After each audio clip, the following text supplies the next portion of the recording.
সিলেট মানেই বাংলাদেশের দ্বিতীয় লন্ডন। ছায়ের সুবাস আর প্রকৃতির অপার সৌন্দর্য। বাংলাদেশের দ্বিতীয় লন্ডন খ্যাত এই নগরীতে আজ হঠাৎ করে আসা, আর সেই আশা যেন হয়ে গেল এক অসাধারণ স্মৃতির গল্প। তাহলে চলুন গল্পটা শুরু করি। যাত্রা শুরুতে চোখে পড়লো কদমতলী বাস টার্মিনাল। এত সুন্দর পরিপাটি আর দৃষ্টিনন্দন টার্মিনাল দেখে মনে হলো বাংলাদেশের আর কোথাও হয়তো এমন মনোমুগ্ধকর বাস টার্মিনাল খুঁজে পাওয়া কঠিন। প্রথম দেখাতেই মুগ্ধ হয়ে গেল। সকালবেলা যাওয়ার কারণে মানুষের ভিড় খুব কম, তবে দেখার মতো একটা অপূরূপ সৌন্দর্য জায়গা। এরপর রিস্কায় চড়ে ঘুরে দেখলাম সিলেট শহর। শহরের পরিচ্ছন্ন রাস্তা, সবুজ পরিবেশ আর শান্ত সৌন্দর্য যেন মুহূর্তে মন প্রাণকে সতেজ করে দিল। মনে হচ্ছিল শহরের প্রতিটি পথ যেন সৌন্দর্যের এক একটি কবিতা। তারপরে একা একা হেঁটে চললাম সিলেটের ঐতিহ্যবাহী গ্রিন ব্রিজের উপর দিয়ে। নিচে বয়ে চলা সুরমা নদী, চারপাশে মনোমুগ্ধকর দৃশ্য আর শীতল বাতাস যেন হৃদয়কে অন্যরকম একটি প্রশান্তি এনে দিল। সত্যি সিলেটের সৌন্দর্য একবার দেখলে বারবার ফিরে আসতে মন চাইবে। সিলেটের আরেকটি আকর্ষণীয় স্থান সার্কিট হাউস। এর নান্দনিক সৌন্দর্য আর পরিবেশ এমন যেন একবার দেখলে বারবার তাকিয়ে থাকতে ইচ্ছা করে। আবারও রিস্কায় চলে যাচ্ছি চায়ের দেশ, চায়ের বাগানে। যে কারণে সিলেট সবচেয়ে বিখ্যাত সেটা হচ্ছে চায়ের বাগান। এই জন্য সিলেটকে বলা হয় চায়ের রাজা। সিলেটের চা বাগানগুলো এত বিখ্যাত, যতদূর চোখ যায় শুধু সবুজ আর সবুজ। সারি সারি চা গাছ, পাহাড়ের ডাল আর প্রকৃতির অপার সৌন্দর্য দেখে মন ভরে গেল। চায়ের পাতার সুবাস আর প্রকৃতি নীরবতা যেন হৃদয়কে এক অন্যরকম প্রশান্তি স্পর্শ দিল। চায়ের সুবাস, পাহাড়ের হাসি, সুরমা ঢেউ আর সবুজের সমারোহ। সিলেট শুধু একটি শহর নয়, এটি প্রকৃতির হাতে আঁকা এক জীবন্ত কবিতা।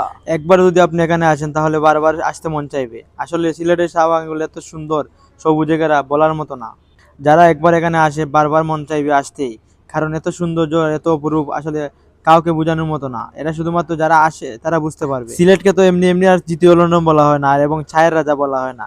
তো ছোট ভাইকে নিয়ে আসলে ঘোরার জন্য একটু চলে আসলাম চায়ের বাগানে। চায়ের বাগানে আসার পরে এত সুন্দর দৃশ্য আর এত সুন্দর আবহাওয়া, আসলে সবকিছু মিলাই আলহামদুলিল্লাহ। তারপরে আর কি চলে আসলাম, সৌন্দর্য উপভোগ করলাম এবং ছোট ভাইকে বললাম ক্যামেরাটা ধরার জন্য, নিজে একটা ভিডিও করে নিলাম।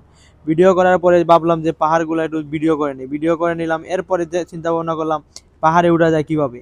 তারপরে রান্না দিলাম পাহাড়ের কাছাকাছি। পাহাড়ে উঠতে গেলে আসলে একটু কষ্ট হয়ে যাবে, কারণ সাথে আছে ব্যাগ এবং সাইকেল। এই দুইটা নিয়ে তো উঠা সম্ভব না, এটা রাখার মতো স্থানও নেই। তারপরে কি করলাম, তারপরে ভাবলাম আগে কাছাকাছি যাই, তারপরে চিন্তা ভাবনা করবো কি করা যায়। তবে সবচাইতে একটা জিনিস ভালো লাগছে যে পাহাড়ের নিচে বাড়িগুলো, এগুলো আসলে দেখলে খুব ভালো লাগে, মন জুড়ে যায়।